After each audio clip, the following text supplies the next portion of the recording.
Your brain isn't broken, your environment is. You think your focus is getting worse. You think you've become lazy, less disciplined, less sharp. But that's not what's happening. Your room, your phone, your tabs, your habits are training you to be distracted. And the scary part? It's working. Right now, you're trying to fight distraction with willpower. But willpower loses when the system is designed against you. So this isn't going to be another delete social media lecture. This is about understanding why your focus feels weaker than it used to and how to rebuild it structurally.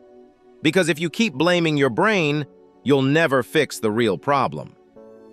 Here's the lie you keep telling yourself. I just need to be more disciplined.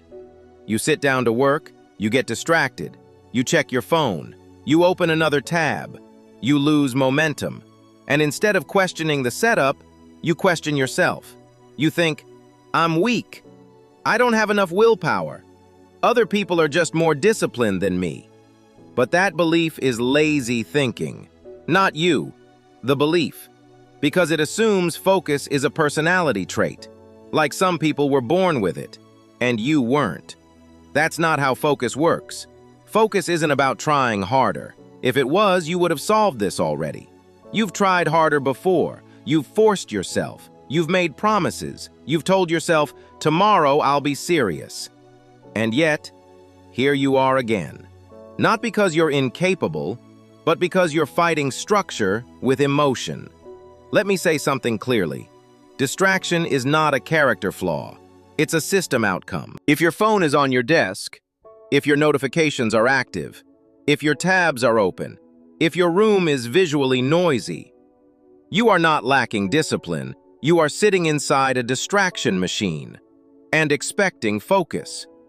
Right now, your room is engineered for distraction, not intentionally, but effectively. And no amount of motivation can overpower bad design.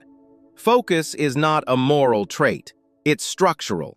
Your environment determines your default behavior, and right now, your default is distraction. You don't have a focus problem, you have a friction problem.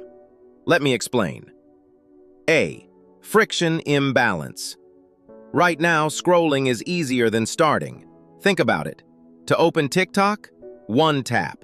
To start studying, you have to open your laptop, find the file, read the prompt, think, engage your brain.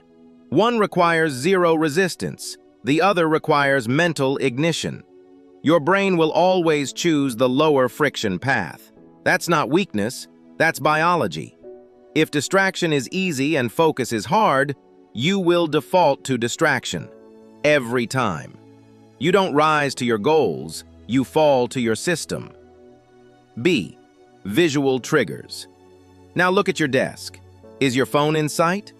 Even if you don't touch it, your brain knows it's there. That tiny awareness drains cognitive energy. Open tabs? Each one is a decision waiting to happen. Messy desk? Your brain reads it as unfinished business. Visual clutter equals mental clutter. You think you're choosing to check your phone, but your environment is nudging you, quietly, constantly. You are not operating in a neutral space. You're operating in a trigger field. C. Task switching fatigue. Now here's the one nobody talks about. Every notification resets your attention baseline. You glance at a message, you return to your work, but your brain doesn't snap back instantly. It lingers, it replays, it anticipates. You think you're multitasking, but you're fragmenting. And the more you fragment, the less tolerance you have for depth. Your brain adapts to short bursts. So when you sit down to study for 45 minutes, it feels painful. Not because you can't focus, but because you've trained your brain to expect novelty every few seconds. You've trained it to switch, and now you're asking it to stay. That's like sprinting every day and wondering why a marathon feels impossible. This is not about discipline, it's about conditioning. Your environment has been training you daily, and it trained you well. The good news? What was trained can be retrained. But first, you need to stop blaming your brain. Here's why it feels worse than it used to. It's not just distraction, It's stimulation overload. Your brain adapts to what you feed it.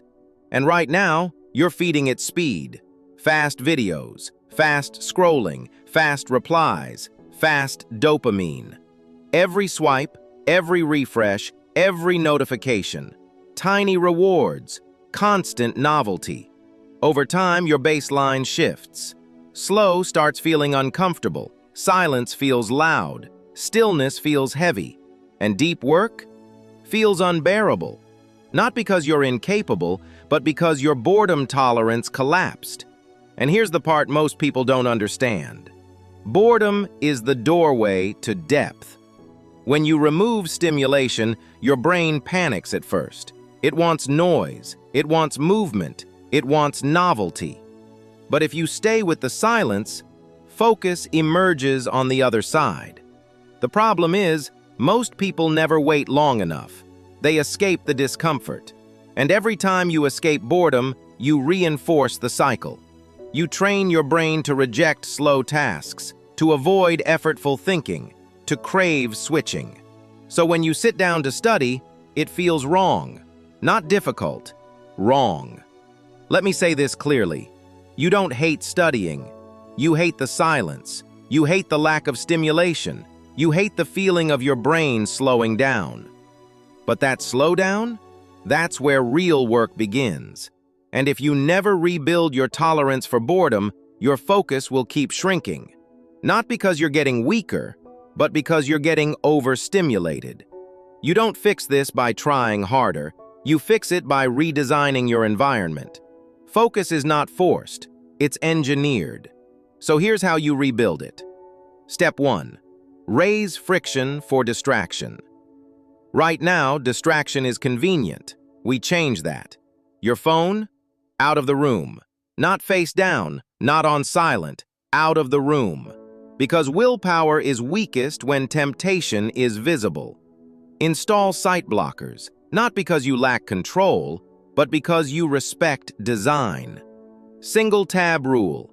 If you're studying, one tab open. Not 5, not 10. 1. Every extra tab is a mental leak. You don't need motivation, you need barriers. Make distraction annoying, make it inconvenient. Make it slightly harder than focusing. Your brain will adapt. Step 2. Lower friction for focus. Now we make focus easier than distraction. Before you sit down, open the document. Before you study, open the textbook to the exact page. Before you start, clear your desk. No visual clutter, no random objects, no unnecessary noise. Have a timer ready, not to pressure yourself, but to create containment. When you sit down, there should be zero setup, just execution. If starting feels heavy, it means friction is too high. Lower it. Design it. Step 3. Build focus rituals.